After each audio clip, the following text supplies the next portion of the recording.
Welcome to the Supermom Expert Series, where we help parents to become smarter and better together.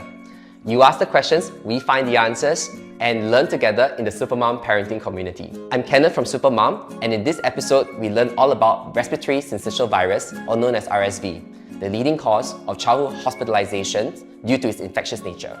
Did you know that RSV is a common and important pathogen that could result in lower and upper respiratory tract infections in our children? By the age of 1, nearly 70% of our children have already gotten RSV. By the age of 2, all of our kids could have potentially been exposed to RSV. In some cases, our children actually have to be hospitalized. So we're glad to have our mothers share their stories on how they managed RSV in their children, and more importantly, help us prepare in the event it ever occurs to us. So please join us to welcome Mommy Joanie to share her story. Hi Mommy Joanie, how are you doing? Hi, I'm good, thank you. So Mommy Joanie, how did this all start for you?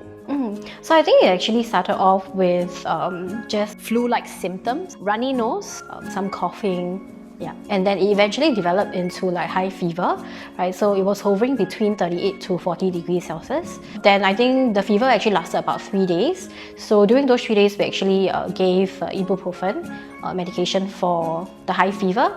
But on day 2, I was a little bit concerned, because the fever didn't come down, and eventually on day 3 it kind of developed into febrile seizure as well, right? So she vomited before her seizure and her body was super hot.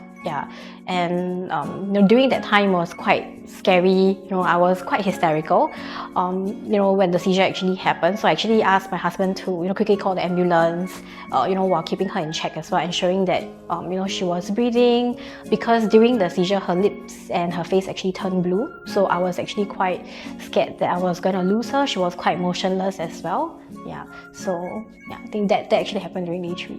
What was the hospitalization process like when you arrived at the A&E? Because it was considered as emergency, so we were attended to quite quickly, so we didn't have much waiting time. During the hospital stay itself, because there's only one parent that's allowed during the hospital stay, so I stayed over with her. They actually gave her some medication prior to admitting, and so the doctor actually shared that because she's under age of 2, so it's best that we can actually admit her for observation. My daughter actually just went to sleep because she was quite tired after the seizure, and true enough, on the very next day, the doctor came back and informed us that she was tested positive for RSV. We had to stay in the hospital for 3 days during, including the A&E procedure. I know 3 days sounds like it's very short, but in that moment, it really felt really long, felt like an eternity, and I really wish that we can go home. After being discharged, it took her about 1 week before she went back to her normal self. Well, that's still quite some time. Yes. Joanie, it's been quite an experience, right? So after going through this ordeal, what would be some advice that you give to mothers or even expectant moms? So I think the advice I can give would be to read up a little bit more about the common illnesses that can happen in Singapore, those that really affect their children in their early years of their life. Because I knew little about RSV and how serious it is. So I wish I actually read up a little bit more about RSV to prepare myself.